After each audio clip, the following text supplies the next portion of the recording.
No pressure. You don't have to do it. But I would count you in like 5, 4, 3. Like I'll point to you, and you can do like a 5 to 10 second like ID, like you would do for a radio station. Like, sure. You're listening to 680 CFTR. Yeah. But you'd be like, you're listening to whatever, Toronto Mike. You can say whatever you want. Like in that Samantha Martin voice of yours. Okay. You can do that? Okay. I think that's how we're going to start. I'm excited. Just thought of this like a couple of weeks ago. I think when Pagan came over, and I said, okay, this is what I want to do. Okay, so here we go. Recording in 5, 4, 3. Hey, y'all, it's Samantha Martin, and you're listening to Toronto Mic'd. What up, Mike? I should have been doing this for the last 12 years. It's a great idea. Sometimes I'm slow on the uptake, and then I figured it out. It's all good. Better to be at the party than late to the party. Or sorry, better late to the party than not be at the party. No one invites me to parties. I need more coffee. More on that. Welcome to episode 1712 of Toronto Mic'd. I'm going to talk faster to try to still have some song in this thing. Proudly brought to you by Great Lakes Brewery, a fiercely independent craft brewery who believes in supporting communities, good times, and brewing amazing beer. Order online for free local home delivery in the GTA. Palma Pasta. Enjoy the taste of fresh, homemade Italian pasta and entrees from Palma Pasta in Mississauga and Oakville. Yes, we are open. An award-winning podcast from Monaris, hosted by FOTM Al Grego. Toronto Maple Leafs baseball, the best baseball in the city outside the Dome. Get to Christie Pitts this summer. RecycleMyElectronics.ca. Committing to our planet's future means properly recycling our electronics of the past. Building Toronto Skyline, a podcast and book from Nick Iones, sponsored by Fusion Corp Construction Management Inc. and Ridley Funeral Home, pillars of the community since 1921. Joining me today, making her Toronto Mic debut, is Samantha Martin. Hello, good to be here. Nice to meet you. Yeah, it's good to get back out of the house now. Well, you got to get out of the house once in a while. Did you get out of the house this past weekend? Sort of, yes. We were out of the house, but in the backyard doing a lot of cleanup. Who's we? Me and my partner, Renan, and our little 2-year-old baby. Okay, congrats on a 2-year-old baby. Thank you. That's amazing.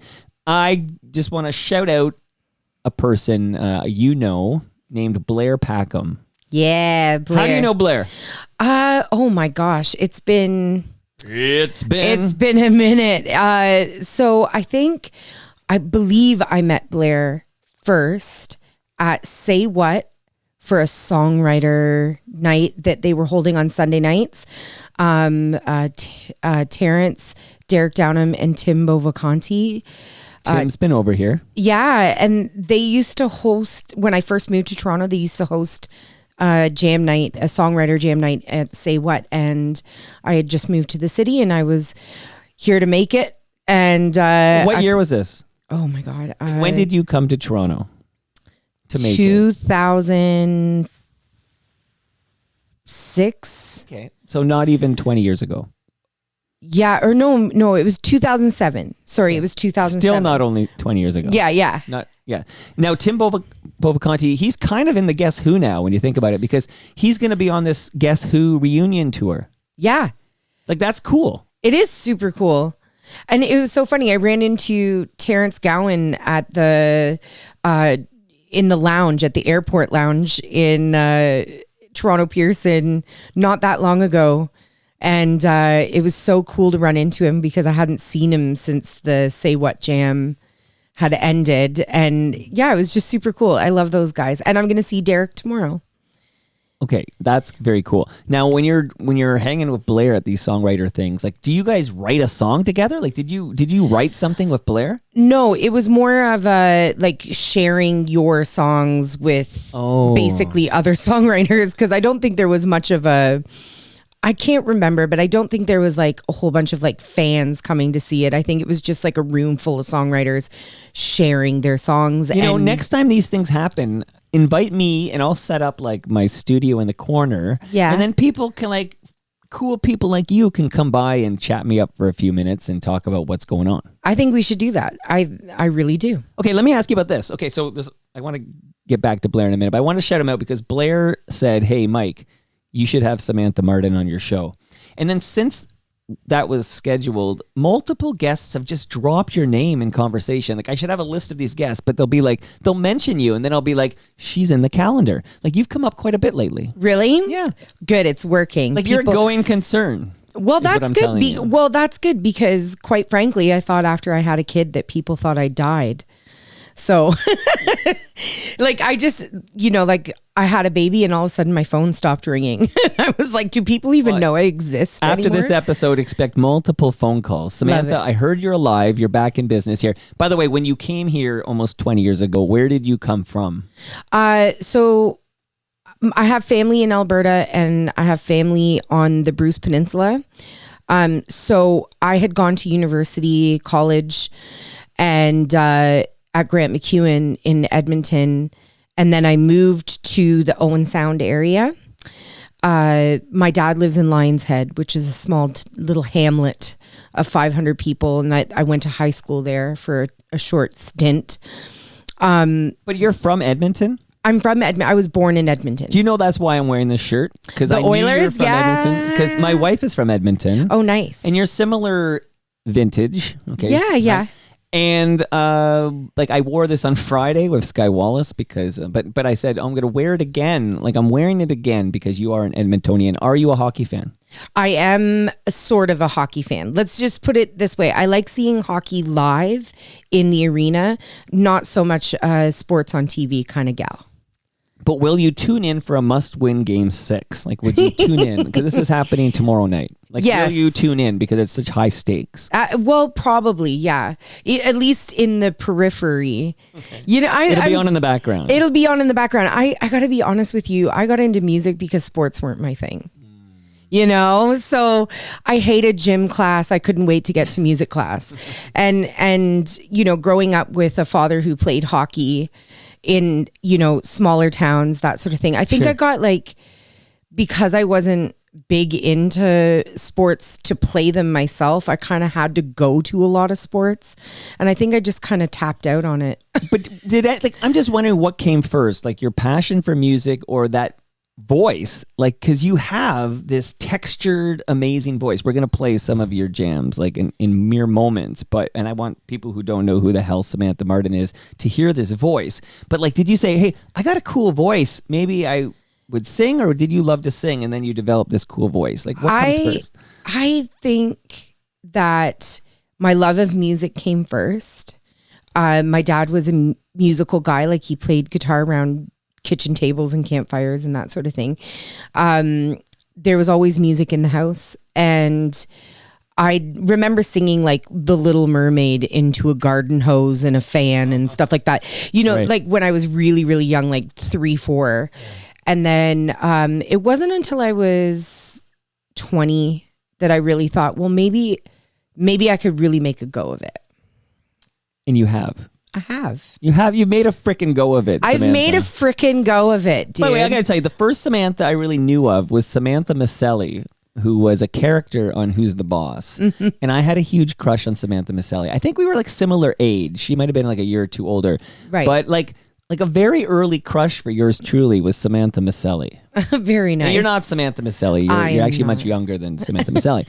But Samantha Martin, I just think when I hear still today, when I hear the name Samantha, my first thought is Samantha Maselli. Well, that's cool because most of the time I get the twinkly nose Bewitched. That's for boomers. Okay? Yeah. I think that's how it works. If the first thought with Samantha is the Bewitched actress, Montgomery, I think. Yeah. But then you're talking to a baby boomer. And if the first thought is Samantha Maselli, you're talking to Generation X. Yeah, and then there was Samantha Fox. My God, yes.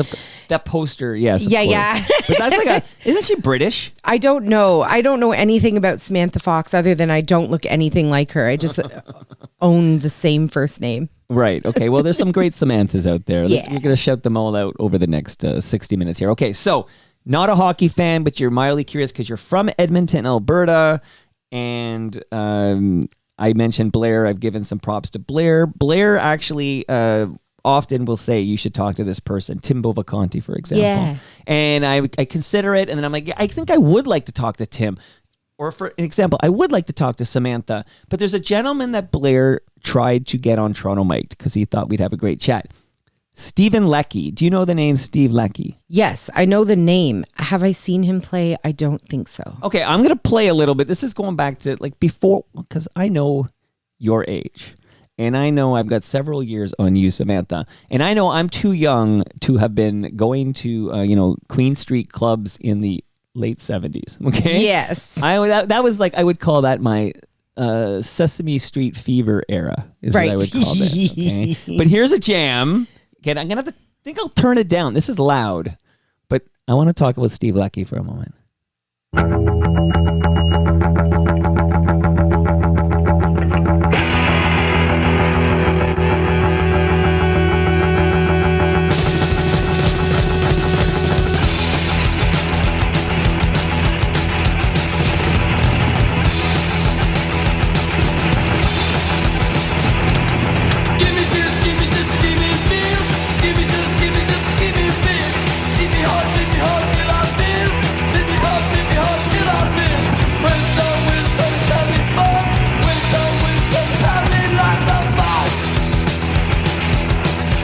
It doesn't sound anything like you, okay? This is the viol tones. And Stevie passed away. So Steve Leckie passed away, 67 years old. I now, of course, I regret that. I never had a chance to sit down with him, but Blair tried to make this happen. And Blair and I will talk more about this during the next Rewinder, because Blair is the co-host of Rewinder, which is a quarterly show, but we got a while to go before the next episode. It's going to be in early September, for goodness sake. So I'm just going to throw into the universe that who should I be talking to? If I wanted to have a quick rememberings Steve Leckie episode of Toronto Mike, who are the 2 or 3 people I really need to connect with? Even if it's via Zoom, please let me know. Mike@torontomike.com, because even though the viol tones are before my time, so many people I know and trust have told me what a key part of Toronto's punk history this band was, and Steve Leckie, and I really want to kind of pay proper tribute. You know what I mean, Samantha? I totally know what you mean.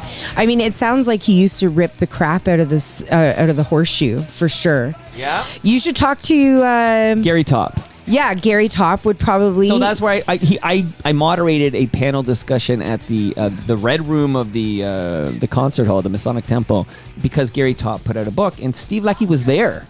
Nice. So we were in the same room, but that not on the same microphones. So, but yeah, Gary Top. Who else? Who do you think? Cleve Anderson. Cleve Anderson, who made his Toronto Mike debut last month. See, Cleve would definitely know Steve for sure. Oh man, there's like Don Pyle, I was thinking. Yeah, from and Shadowy Men on a Shadowy Planet. Yeah, and of course, like Chris and Sean Dignan from Dodge Fiasco. They'd probably know. They'd probably know Steve. Okay. Yeah, like there's so many people in, like, that's to me like the Toronto punk sound for sure. Now there is so again I'm learning, okay? But in my calendar, I want to get the right date when I shout this out. So I'm just going to go to my calendar right now. This is dangerous when you search your calendar for the word flesh. Okay? It's very let's see. Okay, there it is. Oh, it's August 25th, so there's a while to go for this. But there is a deep dive with OG members of Stark Naked and the Flesh Tones, okay? And they're from the same kind of scene, right? Like, here's the Teenage Head drumsticks. Nice. Where I've been kind of trying to catch up on, who's left of Teenage Head and talking. This is from Gene Champagne. Nice. But, so I missed out on Steve Leckie, Viol Tones talk. We're going to try to pay tribute in a future episode of Toronto Mike. I wanted to pay some tribute right now because I'm getting stories now, and these stories are batshit crazy stories. So Samantha, like this guy, if nothing else, a fascinating fixture in the Toronto scene. Like for better or worse, these stories that are starting to hit me from various people who interacted with him over the last few decades, batshit crazy stories. I need to do a proper, overview recap of his contribution to the scene. Honestly, musicians of a certain vintage, as you say, have so many batshit crazy stories, and they're so interesting. It was like a different time. Well, yeah. First of all, his name on stage was Nazi Dog. Oh dear. You know what I mean? Like, so I think even that, like, even today, trying to tell a young person, yeah, this was Nazi dog. Like, and even I, who missed out on the late 70s punk scene, like this whole, and I had this chat with Brother Bill once. We dove into hardcore, the history of hardcore, and we had a very interesting chat on all this. And I think Ralph Alfonso was on this episode, because the diodes and everything. But this is a whole, like, there's a bit of a weird overlap with, like, not all members, of course, many were very much against it, but this punk scene and like swastikas and Nazi. Yeah, the neo-Nazi. Like it's, and then you'll see like, oh yeah, this riot happened with Teenage Head and this, and you'll see the footage and some guy will have a jacket on, like a leather jacket, and have the safety pins in their face and everything. And then you'll see like the big swastika on the back of the swastika on the back. Swastika, maybe it's good. I don't know how to say that fucking word, but what a, like, if nothing else, interesting and should be discussed. Yes. Yeah. I mean, certainly not for me. Like that genre. No. Well, no, like, I mean, like, I can get behind some punk music for sure. I can get behind it. But is it on regular rotation on my turntable? No, because what about Sex Pistols? See, this is what I'm talking about. I love to hear Sex Pistols on the radio. Right. Do I own a Sex Pistols record? No, I don't. I'm sorry. Maybe that makes me not cool.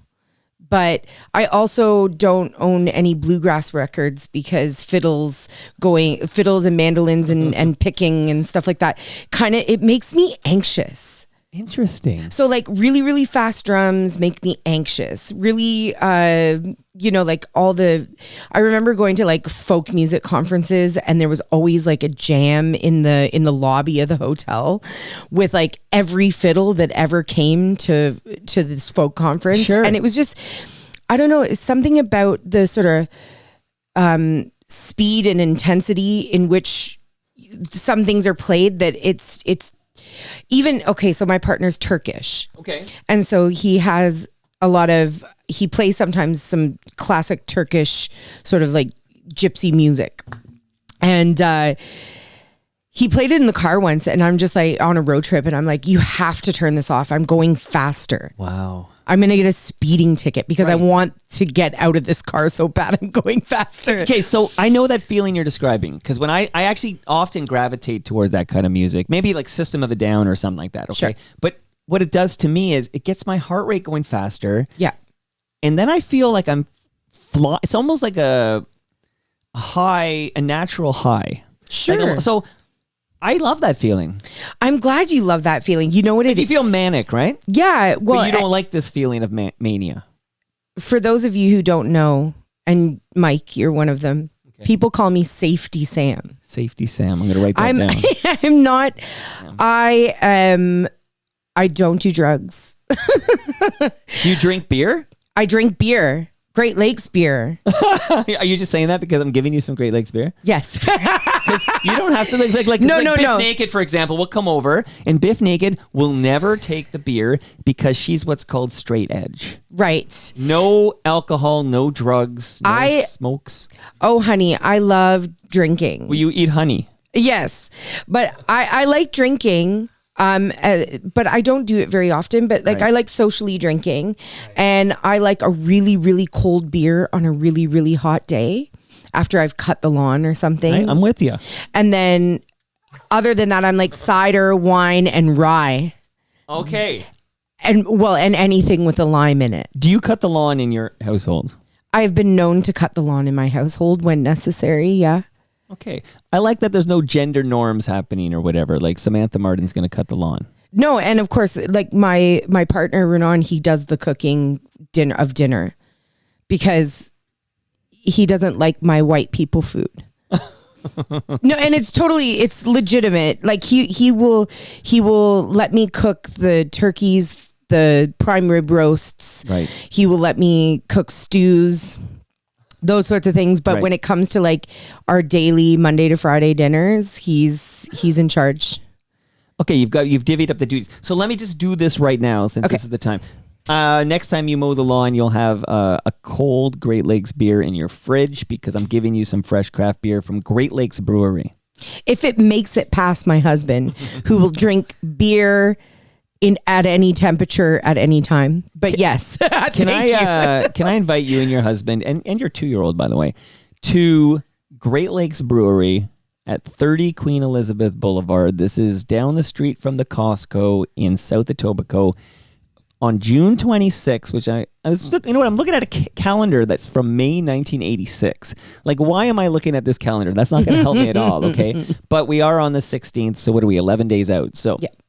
Thursday, June 26th. Did I say 11 days? No, it's 10 days out. My goodness. Okay. Thursday, June 26th from 6 to 9 p.m. FOTMs like yourself, Samantha and Blair Packham, etc. will collect at Great Lakes Brewery for a free hang where the first beer is on the house, but also Palma Pasta is going to feed everybody. That's delicious Italian food. Maybe your husband would enjoy a lasagna, which I have in my freezer for you to bring home now, courtesy of Palma Pasta. Oh my gosh. Did you know you were going to get Palma Pasta lasagna when you visited today? I didn't know I was getting beer. I didn't know I was getting pasta. No heads up from Blair Packham. No heads up. It was just like, hey, you got to talk to this guy, Mike. Okay. And I was like, cool, I'll be there. He didn't tell me it was Safety Sam coming over. I got to change my scripting here. No. So I got to get to your career and your music, but I do want to just maybe just throw into the universe that I had a blast on Saturday.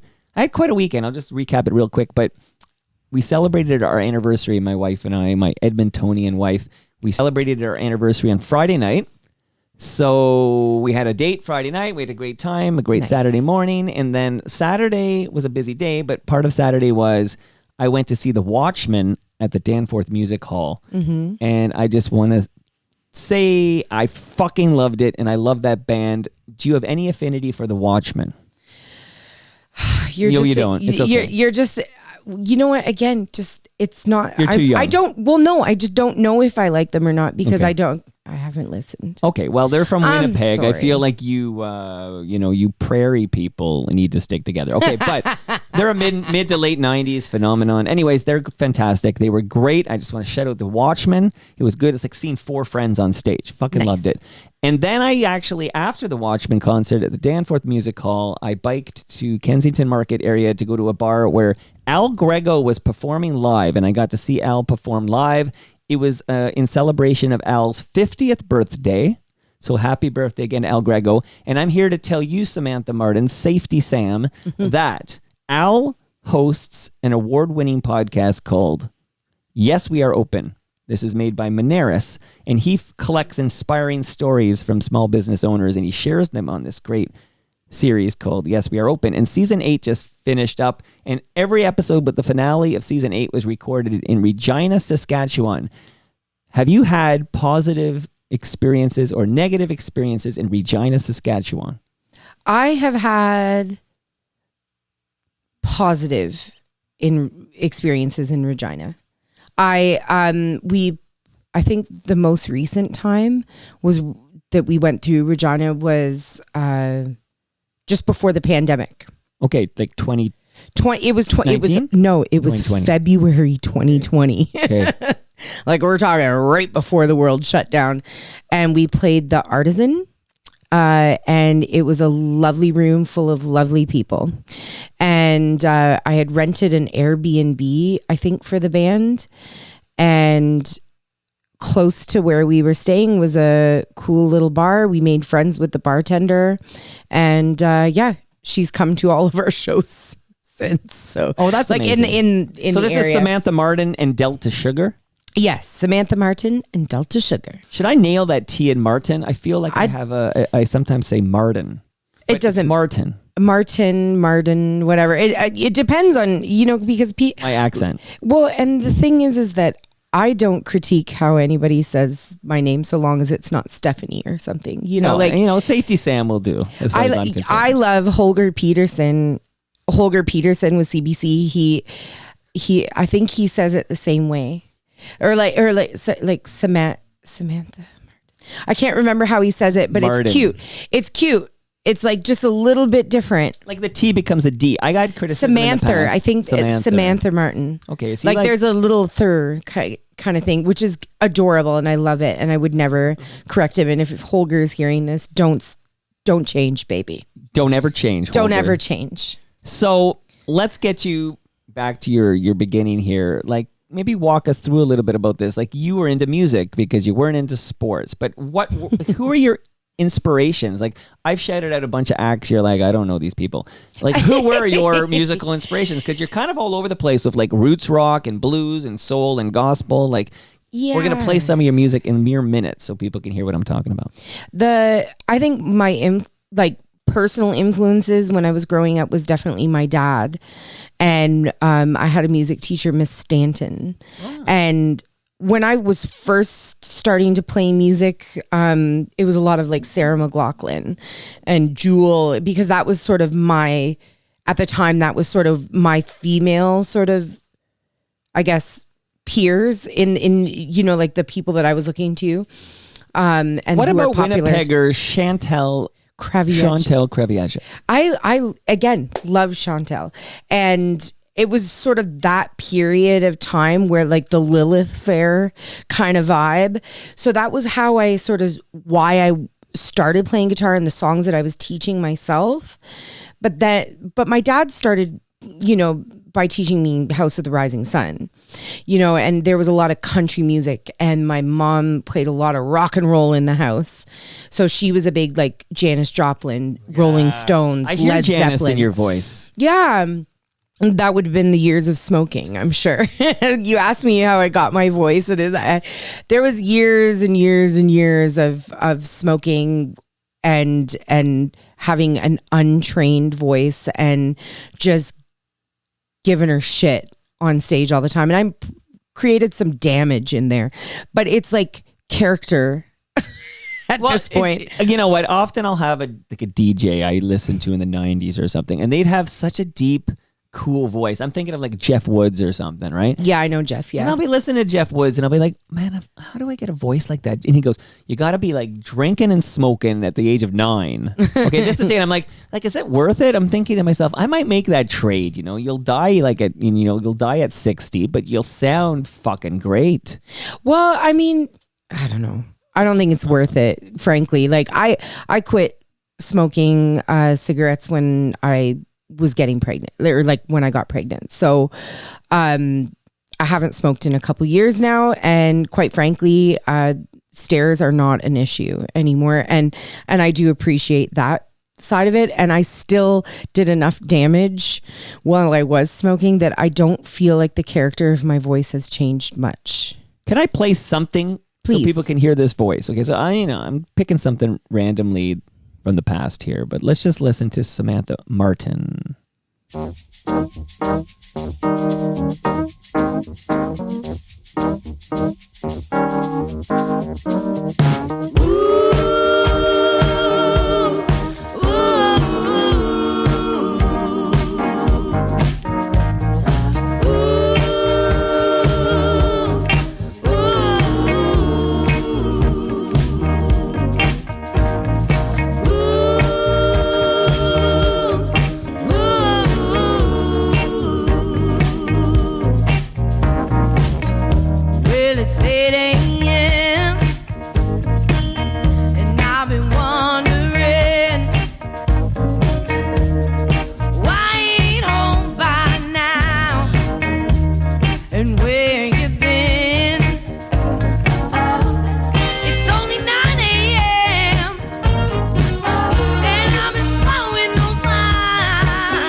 Samantha, tell us what we're listening to. That song is All Night Long off of my Run to Me record that lost to Juno in 2018. Who beat you for that Juno? That year it was Colin James. Oh, FOTM Colin James. Doesn't he have enough fucking Junos? Well, I mean, whatever. It is what it is. I look at it as I was top 5 that year. I gotta say though, have you covered Colin James? I have not covered Colin Why'd James. You Lie? You would kill with the song Why'd You Lie by Colin James. Probably. Just throwing it into the universe. That's what Quite I'm frankly, doing. I feel like I'd kill anything I sang, but that's just me being... Well, yeah, so, no, thank you, because you do kill, like, and I listen to your lyrics, and we're going to play a more recent song soon, but I'm dying to know, like, you know, you had to smoke to get this voice. Like, you have a fantastic fucking voice. Thank you. Thank you. Like, how did you sound when you were 20? Like, you know, like, give me a little bit about the development of this, how you became this person I'm listening to right now. A hilarious but not hilarious story. It was actually when I was 20, that was about the first time I blew my voice out. So prior to that, I was singing in Owen Sound, and it was where I got into live music, and I sang this like show. I couldn't hear myself. I blew my voice out, and it hasn't been the same since. And I heard I felt and heard a pop. Oh my God. And it was very scary. I mean, maybe less scary because I was 20 and didn't really know what the hell it meant. But thinking back, I'm like, that could have been the end of it right there. Sure. And if I was an opera singer, it probably would have been the end of it right there. But I am a rock and roll, roots, soul, kind of singer. So it, like you said, it's just character. But when this happened, so I again, and I referenced this, I think, with Sky Wallace, actually. Have you ever met Sky Wallace? I have met Sky. Yeah, she's amazing. Ice-T. I like her voice too. Yeah, she's in her sexy preggy era. I was pregnant. Did you do any And I bikini never pics got with that the, sexy Ice-T? era part of pregnancy. I was like a fucking bridge troll. I couldn't. I was like so huge. I'm 5 foot. I was massive. The baby, I was as wide as I was tall. And You were a square, I was a square. And pregnancy did not agree with me. Let's just put it that way. I was waiting for the glow that they kept talking about, and I was fucking lied to. Oh, that's funny. Sorry, am I allowed to swear? Yeah, you're Great. not on the CBC here with Holger. This Fantastic. is you can swear on this program. So, that's a great jam I just played there. So I pulled it because I liked it. That's why I pulled it. But I like a lot of your stuff here. But okay, so when this moment happens, and the moment I referenced with Sky was when Homer Simpson was singing that Christmas song, and he had that beautiful voice, and his dad, Abe Simpson's like, that boy is going to make me a millionaire or something like that. And then his voice changes, and he has that hitch. Yeah. And then he starts sounding like Homer. Yeah. Like, I'm going to just speculate that whatever happened to your voice created this monster we're listening to now. Like, to me, this was the best thing that ever happened to you, Samantha Martin. Well, I mean, like, what did you sound like? I think so. I think that I personally would rather hear this Janis Joplin-esque voice than some pristine Adele voice. I think that there are a lot of female singers who have that pristine voice, and I envy their falsettos and their clean notes. But I wouldn't change it. I wouldn't change my voice at all. As a matter of fact, if it changed, I would be very upset. Are you concerned, though, now that you're a healthy non-smoker? Who doesn't drink, doesn't do drugs? Yeah. Like, what if your vocal cords start to repair themselves? I doubt it. Will you end up with a more Celine Dion and less Sass Jordan or whatever? No, absolutely not. I think the damage is so deep, and I also talk too loud, and I'm still I've gone and taken some voice lessons with Faulkner Abram in the last couple years, like the last 6-7 years, somewhere in there, and that will help with the longevity of keeping what I've already done, so hopefully won't get worse, but hopefully it just kind of stays where it is. This is Sam Martin. I sound like I've, smoked as many cigarettes as I've smoked, and I love rye. So love rye. Yeah, and, rye. I'm a brown liquor kind of girl. Brown goes down. Okay, Yeah. Samantha Martin, though, when do you when do you in the Delta, tell us uneducated people about the Delta Sugars, like Delta Sugar, I should say. Like, when does Delta Sugar, what is that as opposed to just Samantha Martin? So Delta Sugar originally started as a 4-piece band. So it was myself, Mikey McCallum on guitar, and Stacy and Cherie.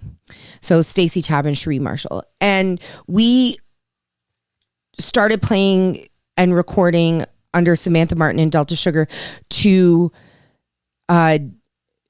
sort of, because the band that I had before was Samantha Martin and the Haggard, and we were more country. And I was sort of shifting focus away from that country Americana thing and getting into something a little bit different. Like bluesy? Yeah, like more gospel blues kind of thing, like really early like staple singers, the staple singers kind Shout of out to Mavis Staple. Yeah.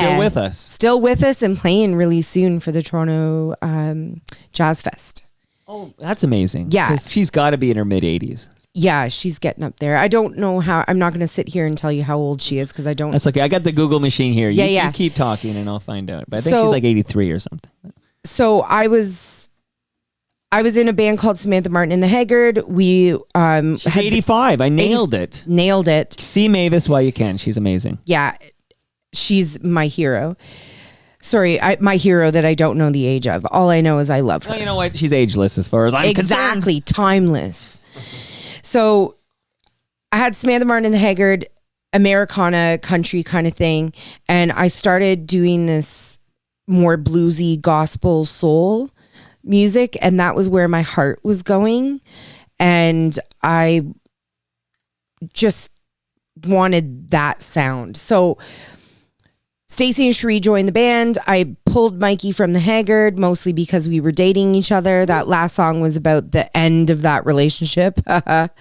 And it's a whole nother story. Woo. But anyway, so we That's started. the story I want, okay? That's the story Forget you want? the rest. Okay, All Night Long is about the time that we had a show. We had a show in Montreal and a show in just outside of Ottawa in Wakefield. And I was dating Mikey. I lived with Mikey. And he didn't come home the night before we were supposed to be leaving at like 8 a.m. to go to Montreal to play the gig. And he was a cheater. If he hears this, he's going to hate me, but that's all right. Feelings mutual. So he left. He left and never came home that night and didn't show up. And I had to make a decision. I was like, if I wait for him to show up, we could be late for the gig, or I just leave without him and figure it out. And so I left without him and I figured it out. I called Steve Mariner. I picked up his guitar and amp from his place, which Curtis Chaffee, who's my guitar player now, handed to me. And Steve was in Ottawa. He met me in Montreal. We played the gigs, and that was the beginning of the end of Mikey in the band. But I wrote that song and then I made him play it. Oh, wow. Oh, yeah. I did a Stevie Nicks. Don't fuck with Safety Sam. No, not one to be trifled with. Yeah, that is a Stevie Nicks. That's exactly what that is. Yeah, I made him play it. And there's actually a couple songs. Mikey said to me one time when he was very inebriated, if I didn't cheat on you, you'd have nothing to write about. And he wasn't wrong he wasn't wrong. Him cheating on me gave me so many songs, which, wow. I guess I owe him some kind of gratitude for. Sure didn't feel like it at the time, but I wish him well. He's back with his ex-girlfriend. So Samantha, I've been doing this a long time. Okay. Yeah. Your episode, what are you? 17, 12. Right. It's interesting to me. Guess they're like, oh, they allude to the good story, but they don't dare tell the good story. But then if you kind of prompt them for it, you might get the good story, and then you'll find out like, oh, I've never told that. So I don't know how many times have you told that story in public, like on a recording. Did you tell that to Holger? Like who got that story before? Anybody who asked Anyone for who it. asked for it. Or if you were most, like, I just know there's other podcasters out there, like you alluded that there's a great story, then you were moving on. And I think a lot of podcasters are like, oh, she doesn't want to tell that story because she didn't tell it and she's moved on. But You actually kind of do want to tell that story. I do, but I was like trying to keep it on track of like the band and how it got to Delta Sugar. Then you miss out on the best story. stuff. I know. That story, and I don't know Mikey, so I'm not making any judgments either. I don't make any judgments. I'm just hearing your story, Samantha. But my goodness gracious, that's a fucking interesting story in all this, and it plays a key role in all of your musical journey here, including that song I just played. Yeah, it's literally my dad, when the relationship ended, my dad asked me if I was going to stop fucking my guitar players. Like that. And I have, and that's great. So this Turkish chap you're with, he's not in the band. He is not in the band. But he's the record label. You know what? I'm just going up the ladder. Just up the ladder. Like, you don't watch The Sopranos at all or anything? Like, yeah, I watch. You don't The shit Sopranos. where you eat. I know. But I am also, listen, I've got a lot of stuff to carry, and it's sometimes easier to put it all in one basket. I don't know your Turkish lover. I don't know him at all. So he's a sweetheart. He's a sweetheart, sure. Yeah. But, I'm just saying, what if something happens? Oh, it's going to be awful and messy. Yeah. But see, okay, I'm not here to make any judgments. You love who you love, you fuck who you fuck, and now you're gonna be co-parenting with him for the rest of your life, and I hope it's happily ever after. Of course, I root for you, but I'm just saying you are shitting where you eat, Samantha. Yes, I am, and to anybody that upsets, I'm sorry, but it is what it is. Well, it's your life. You listen. I don't work at TD Bank. I'm a raw. Like, you know what I mean? Like I'm just a musician who loves who she loves and doesn't love who she doesn't love. And sometimes life is messy. And I'm not. Like I said, I'm not a big drinker. Unless you get me started on rye. And then I don't do drugs, and I don't parasail or anything crazy. Like, I'm not jumping out of planes or doing anything risky. Where my risk lies, where I take the big risks, it's always in love. And maybe that's because I'm a hopeless romantic, and it's also proximity. Well, it's very convenient, right? It's very convenient. But yeah, no, I saw, and just so anybody listening, I signed with Gypsy Soul Records before we started dating. So I was already. So I mentioned Biff Naked earlier. We have many a chat, and I'm a big Biff Naked fan. But she has a similar propensity to shit where she eats, if you will, and fuck members of her band. Like, she married her drummer back in the day. She just she's going through a bad separation with her guitarist. Like, this is happening now. Like, I think that a lot of it is the fact you spend a lot. It's like, why do people have affairs with their coworkers? Like, I work alone here. Okay, I'm dating me, myself, and I when I reach for a coworker or whatever. But like, it's a lot of it is that you're spending lots of time together. Yeah, and because if you think about what it's like to be single nowadays, like, I have girlfriends who are single. It's a hot mess out there. Tell me more, because I am curious what it's like to be single these days. Well, I mean, I hear these stories about,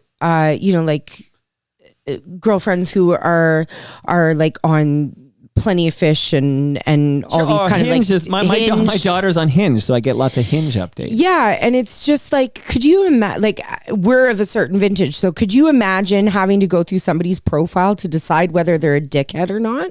It's really like.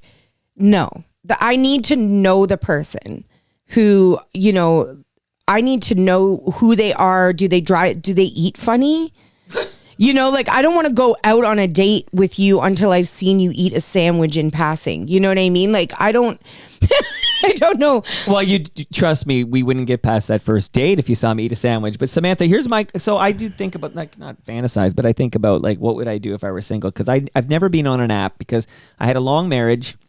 And then very quickly ended up was with somebody, and now I just celebrated 12 years this weekend, actually, that just passed. So yeah, so it's like long, and then now I'm almost like, I went 15 years, and I'm like, wow, and I'm at 12 now in the second marriage. So that's how I'm rolling. But I often think, like, okay, if I'm single tomorrow, but I actually think I always think, and I've never had a profile on any of these apps, but I think the apps might be a good way to get a coffee date. And I feel like, knowing myself, that I feel like you, Samantha, for example, if we were both single and we met up in an app, like, let's meet for coffee. We would know after like an hour at Starbucks, we would 100% know whether we want another more a real date after that. Like, I just need forget an hour. Give me 20-minute coffee with somebody, and I know right away whether I'm interested in more. Yeah, I mean, I don't even know if I need a whole coffee sometimes. Okay, well, you know what I mean? I don't know. Okay. I don't know. I just think that the dating scene right now is crazy. I don't ever want to be back in it. I need to meet the people I need to know the people before I'm in a relationship with them. And I think the reason why musicians end up dating other musicians, and especially end up dating a lot of the times other people in their band, is because when you're touring the way musicians tour, and you are gone from home 6 weeks, and you're in a van, in hotels, on a stage, going out to bars afterwards with the same group of people, through proximity, generally you are going to find things. One, it's lonely out there. Two, you're going to find things that you like about people. You know what I mean? Because you have to, as a survival technique, you have to find things that you like about people in your band. And then sometimes those things grow into feelings. But I mean, I've definitely found other coping mechanisms for the loneliness. And what might they be? It is not fit for, no, I'm just kidding. Just like, I don't know. Like FaceTime helps. FaceTime, like being able to see your partner. Sure. Those sorts of things. And, I would rather go on Tinder in Berlin than fuck one of my bandmates now. You know what I mean? Like, I would rather do that than shit where I eat that closely. Okay. So, Samantha, I just remembered right now that you're Turkish lover. Yes. Are you married? We're not married because he doesn't believe in marriage, and right. I'm not the marrying kind. I don't. It's gonna sound weird because I've been married twice. I don't believe in marriage either. But actually, it's hot on the heels of your 12th anniversary. You're like, I don't believe in marriage. I'm happily married, but we got my wife wanted to have. I had 2 children, and she had no children, and she wanted children with me.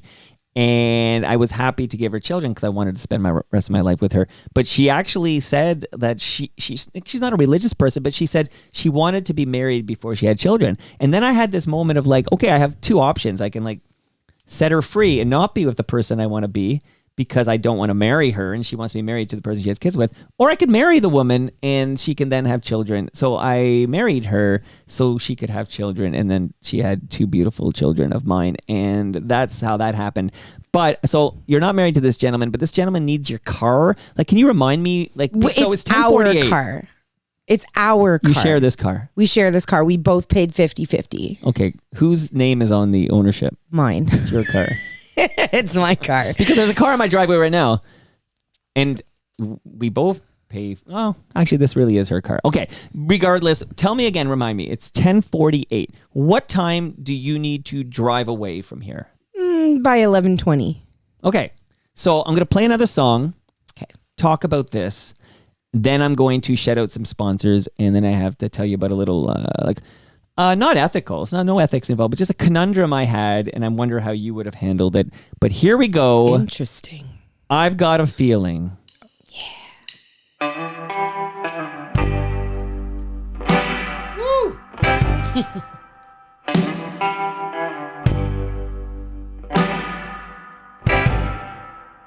I lost my mind when I found you. Couldn't believe that you wanted me to. Kisses are sweet if that's all you do.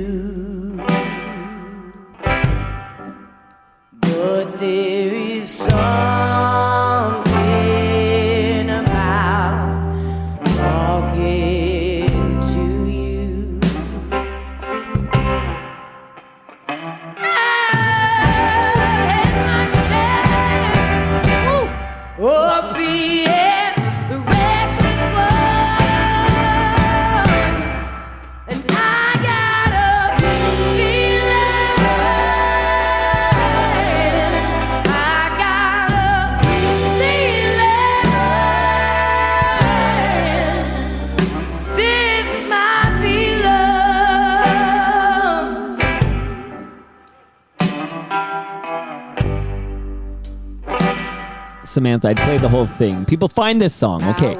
But I want to hear from you, since I have limited time here. Tell me what we're listening to. That song is called I've Got a Feeling. It's off my second Juno losing record that I released in Who beat you 2020. this time? Crystal Shawanda. Sorry. Also an FOTM. Yeah. No. She's No, I know, but you're only losing to... Okay, you don't know what FOTM means. FOTM means they've been on the show. They're a friend of Toronto Mike. Okay? You're now an FOTM, so sorry. Okay. I know. I should have Crystal prefaced that. is amazing, and I will happily lose to Crystal.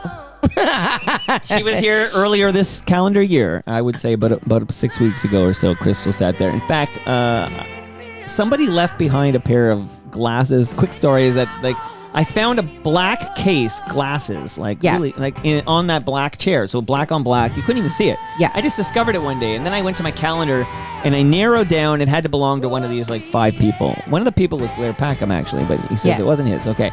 And then I wrote the people, hey, did you lose your glasses or whatever? And then so I never heard from Crystal. She's on that list. But Gord Miller, who calls hockey games for TSN, he goes, yeah, I am missing my glasses, he says. And I said, okay, he's in Midtown. I call him Midtown Gord the second. So I said, let me bike it to you. And I bike it to him. Then he writes me back and says, oh, these aren't mine. So this is essentially, he tells me he lost glasses here. Someone left glasses here. And now he says they're not his glasses. Think about that for a minute. But I think they're crystals. I think they're crystals. So I need to, if Crystal's listening, although she lives... In Nashville. She lives in Nashville, yeah, because her husband's from Nashville. But they spend their summers up in Manitoulin, I thought. Well, then I'll give these glasses to Steve Paikin, and when he goes to Manitoulin Island, he can bring them to her. But you lost another Juno. Have you won a Juno yet? No, I haven't. You will, I haven't won a single friggin' award. You're going to win a Juno. Yeah, well, we'll see. We'll see. And I'm not too concerned about Junos or Maple Blues Awards or those sorts of things, because they're just recognition for what I'm going to do anyway. Right. But doesn't it help get bookings and things? I'm sure it does. I wouldn't know. Right. But I'm doing okay. Can I suggest something? What if you just said you won a Juno? I think it's verifiably false, and I'm not. No one does that work. Nobody says, oh, Juno. You have a bio. I took a note because when you talked about your Juno nomination, you put it in parentheses. I don't know if you wrote this or if somebody wrote it for you. In parentheses, it says Canada's Grammy Awards. You're speaking to the we universe. toured a lot. We tour a lot internationally, and when you say Juno Awards, people don't always know what that is in Belgium. You know what I mean? Grammy. So, are you? I know you do these European festivals and stuff. Do you have anything coming up this summer? Not in Europe, not internationally. We just have a few things, a few smaller things this summer. I'm playing Union Station on July 7th. We're doing the Union Summer. The Toronto Blues Society does a sponsored night or a co-presented night. So July 7th is that. I'm playing, a couple private parties, and then we have Summerfolk in Owen Sound. I'm bringing the 10-piece band. We're headlining main stage on Friday, August 14th. Owen Sound has been coming up a lot lately. There's a sponsor of this program I'm going to shout out right now named Nick Iones, and he bought an old courthouse jail in Owen Sound that he's in condo development, and they're developing it, and it's going to become this new entertainment site. This might be one day you may play this venue in Owen Sound that I've Nick already Iones played is developing. You have already I've already played it back when he didn't own it. Right. Because that's where the Georgian Bay Folk Society has been based out of. What a small world we live in. Yeah. So and because I'm from Owen Sound, or lived in Owen Sound for a year, when I was kind of first starting out, played there already. So when Blair was here for the first episode of Rewinder, which was only last week, I believe, he made a reference to the fact that if his son opened a venue there or some kind of music shop or something, it would be called Owen Sound. His son is named Owen. Yeah. So that was a joke. But yeah. I do want to quickly say, listen to Building Toronto Skyline with Nick Iones, and there's a couple of fresh episodes where we talk about basically this frozen condo market, but it's quite interesting to hear why and how they get out of that state. But thank you, Nick. And quickly, I want to tell you, Samantha, that recyclemyelectronics.ca is a website you should be aware of, because if you have old cables, old electronics, old devices, don't put it in the garbage because those chemicals end up in our landfill. Go to recyclemyelectronics.ca, put in your postal code, and find out where to drop it off to be properly recycled. Got it? Got it. Okay, back to you. We're the ongoing history of Samantha Martin. So that song that I quite like, I've Got a Feeling, is that your most recent release?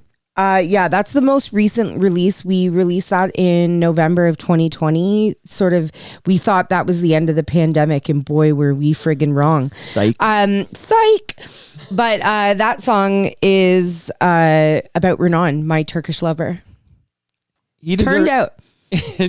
So that song, is the feeling, it's a good feeling he gives you. Yeah, absolutely. And, like there's the line, like, I've had my share of being the reckless one, but I've got a feeling, this might be love. Because I was getting out of the frying pan into the fire. I was just out of a relationship with my guitar player, and I'm starting to fall in love with my record label. And I'm like, oh man, here we go again. Reckless. Shitting where you eat. Reckless. And that's the name of the album, The Reckless One. The Reckless One. And yeah, I mean, I was definitely feeling pretty reckless at the time. But and I'm pretty sure there's a Bryan Adams album called Reckless. Maybe. I think so. I think you're right. It's got Run to You on it, but I don't quote me on all this. Oh my God. But he's also got that nice texture to the voice. Mm-hmm. He doesn't have a Samantha voice. No. Good try, Brian. Try again, Brian. Try again. Yeah, no, the Reckless One record, I love that record. It's my favorite record I've put out for sure. It felt good. Can I ask you about radio in this country? Like, is there commercial radio in this country that would play something as fucking cool as Samantha Martin in the Delta Sugar? I don't think so. I mean, other than like CBC, college radio, that's really where we've been played.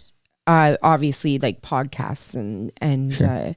that sort of stuff, and like playlisting kind of stuff. But as far as sort of commercial radio, I haven't been, so I don't think there is.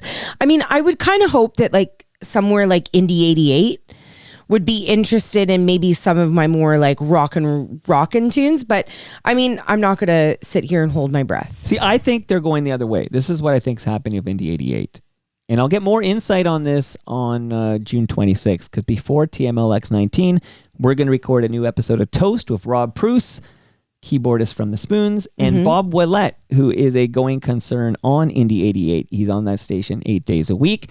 Indie 88 has had a bit of a bump in their ratings in the most recent rating thing, but they have new ownership, and I've noticed the playlist is broadening a little bit. So I actually had this chat with Skye Wallace, because I feel like she'd be great on Indie 88. And I think you're right. You'd be great at Indie 88. But Indie 88, in my opinion, would be more likely to play a 1995 Alanis Morissette song than something new from you, because they'll still satisfy the CanCon requirement. But I feel like they're trying to get more of that boom audience, like they're trying to take a piece of the boom pie. And boom, of course, is not going to play anything from Samantha Martin in Delta Sugar because you're too young. Okay. And like rock radio, my stuff isn't rock enough, or previously to.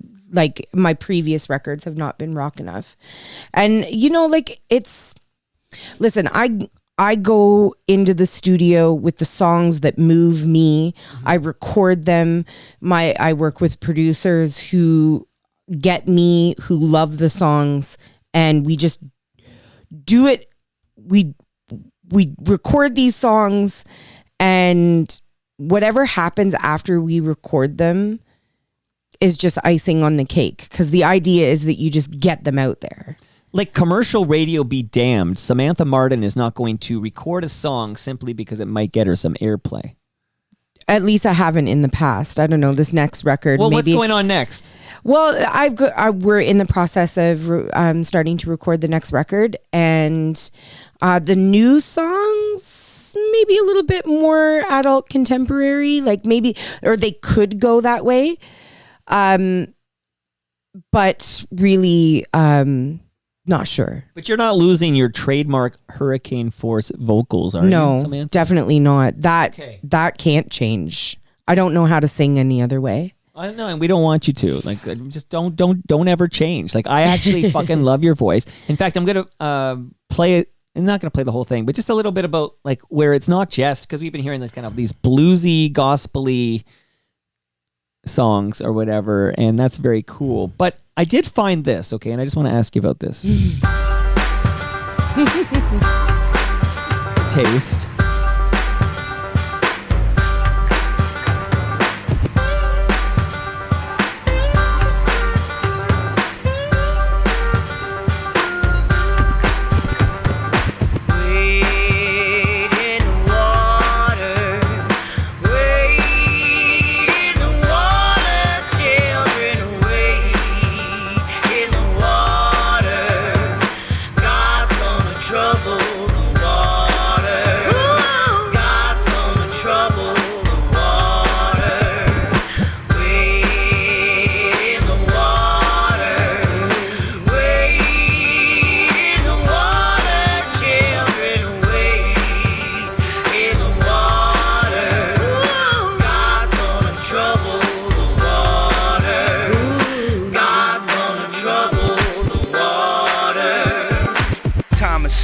We all pay rent. I see the stars like the bars that are still getting bent. And God sent with the message I vent.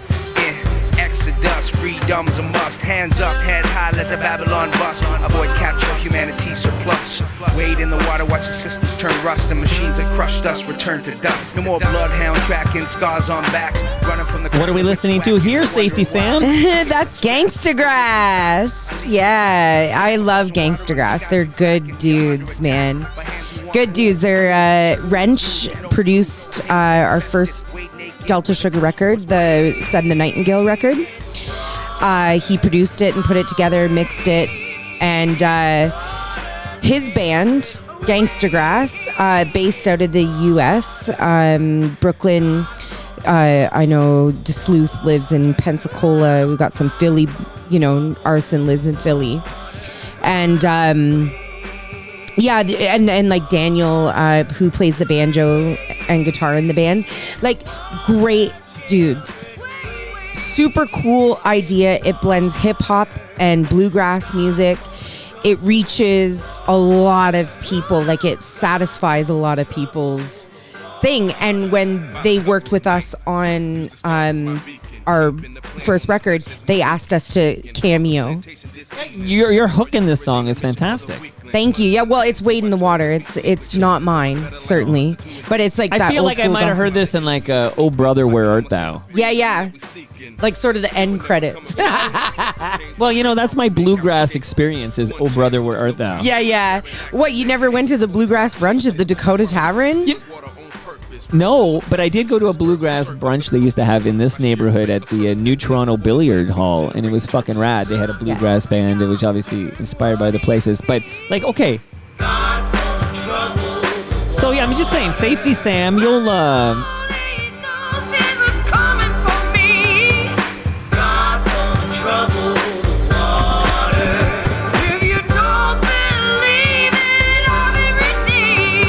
Yeah, it sounds really cool. Thank you. Sounds very cool. Okay, so I brought up radio. Yeah. Radio doesn't deserve you, nor your voice. Yes, they do. They just don't know it yet. They don't know it yet. So let me ask you this quick on the way out here. Okay, so I talk a lot on this podcast about a radio station called CFNY. Yeah. They should play you. Thank you. Drop a suggestion in their suggestion box. The branding now is, of course, 102.1 The Edge. It's been that for a very, very long time. But I have on lots of interesting people like Ivor Hamilton, Scott Turner. Of course, David Marsden will come by. I mean, Alan Cross, May Potts. I could go on. I produced the Humble and Fred show. Bob Willett was producing the Humble and Fred show on back in the day as well. So I do a lot of CFNY episodes. So I guess because I've been archiving all the history of on CFNY for many, many years, I got invited to a CFNY reunion. This was Saturday. So Saturday, and not far from here, by the way, because we're in New Toronto, and it was just a short little ride up Royal York, and I would have been at the location for the CFNY reunion. So I'm on this invite list, and it's all people who worked at the station, plus me, who never worked at the station, okay? So I'm getting these notes and stuff, and I'm part of this Facebook thread, and everybody's like, I'm coming in. Captain Phil, who's on the show, he's going to fly in from Vancouver, and all these interesting people I actually know. I mean, Humble and Fred were going to be there. The great Pete Fowler. All these people I'm interested, I know are going to be at this thing. Bob Willett was going to be there. He's going to be here next week. But I made a decision that since I didn't work at the station, I shouldn't go to this thing. I decided not to go to this thing because I figured it would be different to me. In a moment, we're going to get your input on this. But if I were there to set up my studio in the backyard and have people at this party drop by and talk about their memories of the station or working at the station, now I'm interested. Okay, I'll capture the stories of the CFY people. But to be invited as a guest to the CFY reunion, to me, it felt weird. Why am I there? I never worked a day in radio, let alone CFNY. I didn't go, but I've seen the photos, and it was a great reunion of CFNY people. What do you think? Should I have gone to the reunion I was invited to as a historian of sorts? I think if you got the invitation, they wanted you there, and it's not necessarily up to you to decide why they wanted you there. I think, here's the thing. Maybe they wanted you here because they respect you and what you're doing with Toronto Mic'd, and maybe they wanted... had it been a different time, you would have worked there. Maybe they respect you that much that, you know what I mean? Because I went in the thread. At some point in the thread, when I realized, oh God, this is happening Saturday, I just said, I appreciate whoever put me on the invite list, and I'm honored, and I would love to set up a recording thing there and capture the stories. I said, but I never worked at the station, so I'm going to pass on it, but it sounds amazing or whatever. And then right away I get a few DMs from people telling me I should go, but one was from Pete Fowler, who basically said nobody has been archiving the history of this station more than I had. And they really made a compelling case, except at the end of the day, there's going to be people at that party who are like, who invited a guy to this party who never worked at the station? The reunion, the prerequisite for being invited to the reunion is that at some point in your life, you worked at CFNY. Well, I mean, ask Rob Bowman. Ask Rob Bowman. He's been over. Rob gets invited to parties all the time because they want him in the room because he's like a not musicologist, but he's an ethnomusicologist. Okay, that's what he is. Yeah. Okay. And he never worked at, for example, Sam the Record Man. But I guarantee you that man could tell you everything about Sam the Record Man. He never worked at Stax, but he can tell you everything that happened at Stax. He never, he wasn't in the Rolling Stones, but he knows everything about the Rolling Stones. Mavis Staples, right. All of these, because he's kind of one of those people, and maybe you are that kind of person as well, who have a steel trap for music and everything music related. You're once again, music to my ears. I love what you're saying, except that R word, okay? The R word is reunion. This was absolutely a CFNY reunion. If they had a Sam the Record Man reunion, everyone who worked at Sam through the years is invited to this party. Rob might not attend. I don't know. Okay, we'll have to ask Rob. I don't know. You'll have to ask Rob. I just thought it was interesting because I ended up going to the Watchmen show, and then on my way back, I was actually thinking maybe I should pop in. But I think at the end of the day, if it was, because it was at his name's Wolf. Okay, I don't know, maybe that's short for Wolfgang, but this person's name is Wolf, and it was in his backyard. And I think if Wolf were a buddy, I could see maybe I come in because I'm friends with Wolf, but I don't know Wolf. So I think that at the end on my ride home, and I thought maybe the party was still lingering.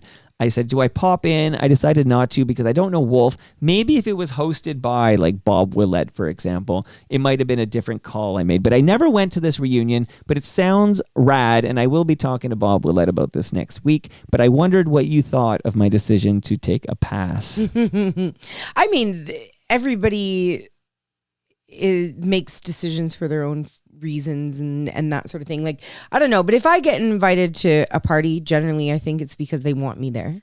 Does Blair Packham ever invite you to a party? I think the last time I saw him, he was like, "Oh, I just had a party. I should have invited you. So maybe I'll get a party for them, an invitation to the next party." Because it would be rad if I went to a Blair Packham party and Samantha Martin was there, because I fucking love this chat. Yeah, it's been good. So did we miss anything like you really wanted to talk about? I'm only playing the song now because I know you got to get the car back to your Turkish lover. It's honestly, I think we covered a lot of ground. And you're working on a new album. When will we see this? Be able to hear this new album? Oh, that's a hard that's a hard decision, or sorry, a hard question to answer. But definitely, as quickly as I can make it happen. Definitely, maybe. Well, not even definitely, maybe. Definitely, just I can't put a date on it right now because we're still in the writing process because I'm not happy with how many songs we have. I want to get a few more on the books and make some decisions. And you're the principal songwriter. Yeah, I'm usually involved with all the songs. Okay, well, I do co-writing or I write myself. So, do we have a name for this new album? We do not. Okay, well, I look forward to hearing it. And I will tell people there is a great website where I'm sure we'll get news when you can hear new things. SamanthaMartinMusic.com. Am I right? Yes, that is correct. Yeah, Samantha Martin Music. I took a mental note. Didn't even have to write that one down. Any chance your Turkish lover, your 2-year-old, or you get a babysitter and just come without the 2-year-old, whatever, any chance you make TMLX19 on June 26th? It's possible. Okay, that's a good answer. You know, because here's the thing: I'm a mom with a career and a partner who runs a label. I gotta check 4 different schedules. Well, no, I'll take possible. There is a very good chance because I need to go to Costco. So there's right around the street. I know. Oh my God, I forgot. This is because I know you have to leave, and usually I go 8 hours on these things. But I do have a measuring tape from Ridley Funeral Home. Oh, excellent. Ridley Funeral Home have a great podcast called Life's Undertaking. But Samantha, you can measure anything you want with that measuring tape. Like the size of the casket I'm going to need? Absolutely. And you know what? They only sell Canadian caskets at Ridley Funeral Home. I love that. Yeah. I love that. Made out of Canadian maple, I hope. Yeah, Northern Casket is actually the company. And most funeral homes in this city are selling American caskets. Boo. Boo. Okay. I want to tell you about Toronto Maple Leafs baseball because they play at Christie Pitts. It's a free event. It's excellent baseball, and you can just sit on the hill with a hot dog and a beer and enjoy very entertaining baseball. This book I'm giving you now, Samantha, is the history of Toronto Maple Leafs baseball.